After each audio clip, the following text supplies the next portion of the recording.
Hello everyone, welcome to my channel Seema's রান্নাঘর।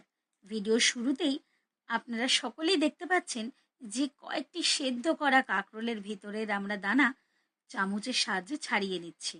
একদম ঠিক, কাঁকরোলের একটি ইউনিক সুস্বাদু রেসিপি আজ আমি আপনাদের সকলের সাথে শেয়ার করব। বাচ্চারা স্বভাবতই যে কোনো সবজি খেতে বিরক্তি দেখায়, তবে এর দিন শেষ, কারণ আজকে আমরা সামান্য টুইস্ট অ্যাড করলেই কাঁকরোলের একটি ইউনিক রেসিপি পেয়ে যাব।